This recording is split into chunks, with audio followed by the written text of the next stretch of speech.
Hello good morning friends, welcome to Deviji channel. ఈరోజు మన curry వచ్చేసి ఆలుగుడ్డు ఫ్రై. ఆలుగుడ్డు ఫ్రై చాలా టేస్టీగా రైస్లోకి చాలా బాగుంటుంది. చారైనా పప్పు చారుతోటైనా ఇది తీసుకుంటే కాంబినేషన్ చాలా అదిరిపోతుంది. ఇప్పుడు దీనికి కావాల్సినవి చూసేద్దాం. ఒక గుడ్డు, ఒక ఆలు, ఒక ఉల్లిపాయ, 2 పచ్చిమిర్చి, కొద్దిగా కరివేపాకు, కొద్దిగా కొత్తిమీర, ఇవన్నీ ఇలా కట్ చేసుకుని రెడీ చేసి పెట్టుకుని ముందుగా ఒక గిన్నె తీసుకుని స్టవ్ పై పెట్టి స్టవ్ వెలిగించుకుని ఆయిల్ అనేది వేసుకోవాలి.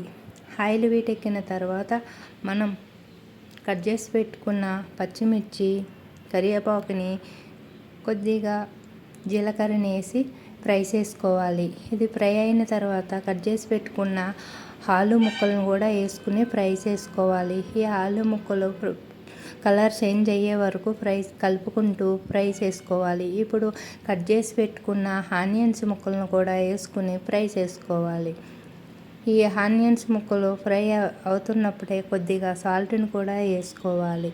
ఇలా సాల్ట్ వేయడం వల్ల టేస్ట్ పెరుగుతుంది. ప్లస్ మళ్ళీ ముక్కలు అనేది మాడిపోకుండా ఈక్వల్గా ఎగుతాయి సాల్ట్ వేయడం వల్ల. ఇలా సాల్ట్ వేసి వేపించుకున్న తర్వాత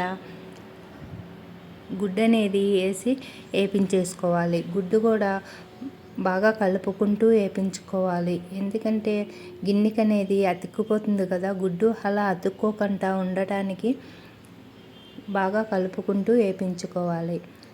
ఇలా గుడ్డు అనేది ఫ్రై అయిన తర్వాత కొద్దిగా పసుపు, కొద్దిగా కారం, మరి సాల్ట్ ముందుగా కొద్దిగా వేసుకున్నాం కదా, ఆ సాల్ట్ సరిపోకపోతే మరికొంచెం వేసుకోవాలి. నేను ఈ వీడియోలో సాల్టు, కారం వేసేది, పసుపు వేసేది ఈ వీడియోలో క్లిప్ అయ్యింది, అది చూసుకోలేదు నేను.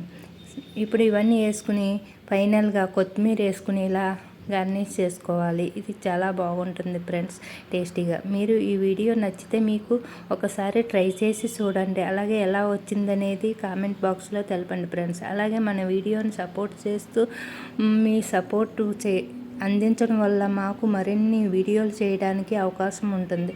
మీ సపోర్ట్ మాకు ఎంతో అవసరం ఫ్రెండ్స్.